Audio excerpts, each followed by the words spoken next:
They stand at the borders so we can sleep in peace. They walk into storms so we can see the clear skies. They are called when everyone else fails, and yet they are the only Class A services in this nation denied what others take for granted, that is NFFU, non-functional financial upgradation.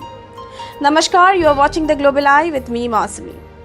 Today's story is not about geopolitics, not about politics either, not about headlines and not about TRPs. It is about the silent warriors who stand at the very spine of this nation, the Indian Army. For generations, they have been serving in conditions most of us cannot even imagine. They have guarded our borders at heights where oxygen is thin and temperatures drop to -40. They have walked into floodwaters, braved landslides, trekked through blizzards and crossed raging rivers. Not for fame, not for applause, but because the nation needed them and the nation still needs them. When a flood swallows a village, when an earthquake buries a city, when riots threaten lives, when a pregnant woman is stranded in a snowstorm, who do we call? When a bridge collapses and needs to be rebuilt overnight, when a plane crashes and survivors must be rescued from impossible terrain, when all other agencies and institutions fail, who steps forward without hesitation, fearlessly and selflessly? The answer every time is the same: the Indian Army. Now let me give you a few examples. However, the services of the armed forces cannot be counted, as it will take decades to summarize them. But it is for us to recall when the 2013 Kedarnath floods washed away thousands of lives, who rescued the stranded? The Army. When the 2004 tsunami struck, who built temporary shelters before any agency could reach? The Army. When 2023 Sikkim flash floods destroyed bridges, who rebuilt them in days? And the recent 2025 plane crash and rescue operation? The Army. The clear roads after landslides in Himachal, run relief camps, and delivering food in snowbound Kashmir, airlift patients from remote villages. Tell me, which other Class A service does this? Which other job demands you fight an enemy in the morning and feed the hungry child by evening? And yet, as a nation, we have a selective memory. We have the flag and sing praises on Independence Day and Republic Day, or when a soldier returns wrapped in the tricolor. On those days, the army is a headline. But once the date passes or the news cycle moves on, the heroes fade from the public eye. Media houses have used their stories for TRPs. Political parties have glorified their services for speeches, but the moment the purpose is served, the true issues, their rights, their dignity, their due recognition are left unattended. And today, there is one such issue. It lies quietly on the table of the Supreme Court, a file that carries the hope of thousands in uniform, the NFFU, the non-functional financial upgrade.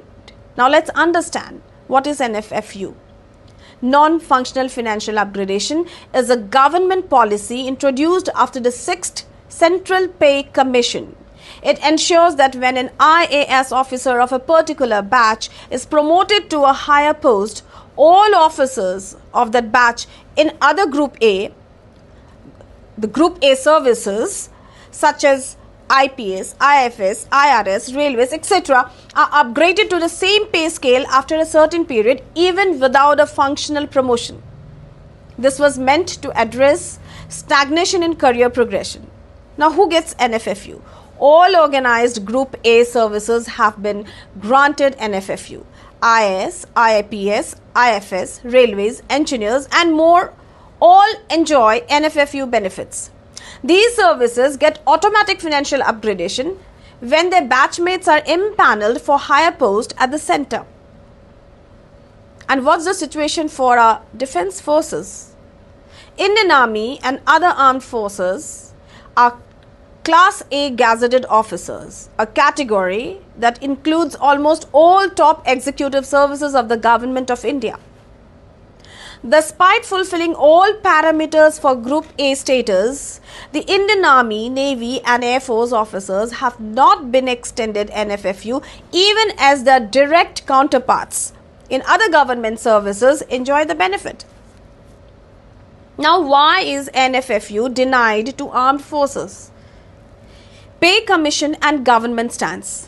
The 7th Pay Commission recommended parity, but the government rejected this for armed forces officers. The government argues the military shouldn't have NFFU due to the unique promotion structure and operational responsibilities. They say about the steep pyramidal structure, the military pyramid is much steeper than in civilian services, resulting in very few officers making it to the higher ranks. Now, most retire as lieutenant colonels by age 54, 6 years earlier than their civil counterparts. NFFU would bypass the organizational need for selectivity in higher military ranks. And the argument of parity and status is that senior military leadership has at times argued that NFFU would erode the military's distinct status or lead to parity issues with civil services, which is contested by many officers and veterans. Now, what are the legal challenges? The Armed Forces Tribunal, which we know as AFT, and High Courts have ruled in favor of granting NFFU. However, the government has consistently appealed these decisions and the Supreme Court has reserved its judgment, continuing the stalemate. In contrast with CAPF, even Central Armed Police Forces now have NFFU after many court battles, highlighting the unique denial to the military alone. So, the consequences for our defense forces? Loss of parity. Civilians junior to army officers may overtake them in pay, status and even retirement benefits. Stagnation and morale. Most officers generally retire at lower pay grades with lower pensions despite greater service, hardships and risk. And what about the organizational impact? Many experts argue that this undermines morale, erodes organizational equity and leads to gradual degradation of the armed forces standing within the government system. Now, defense forces, though Class A gazetted officers, similar in official status to their civilian and police counterparts, are uniquely denied NFFU. This policy exclusion persists despite legal victories and recommendations for parity, resulting in a significant disadvantage in pay, status, morale for military personnel relative to every other major government service in India. It is not a privilege they ask for. It is a right that has been long due.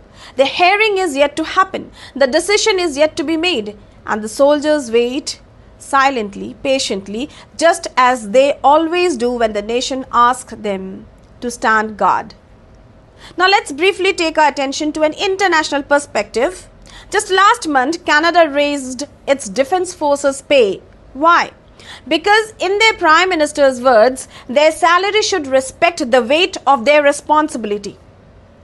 If other nations see it, why is it invisible here? Why does the world's largest democracy refuse to financially acknowledge the sacrifices of its own protectors? So here, perhaps the uncomfortable but inescapable truth: if the Indian Army can stand for us in every disaster, every crisis, every moment of peril, can we not stand for them when they ask for what is rightfully theirs? The next time we see a soldier, let us not just salute them on a national holiday. Let us remember them every day in every breath of peace we enjoy. Because while we sleep in safety, they remain awake not for glory, but for duty. We cannot say we respect the army while denying them what every other Class A service already enjoys. We cannot drape the coffin with a tricolor and ignore the living soldiers' needs. This is not about money, it is about justice, about parity, about honoring the promise we make every time we say Jai Hind. If NFFU is right for everyone else, why is it wrong for the Indian Armed Forces? Think about it. For more updates and insights, keep watching The Global Eye. Jai Hind.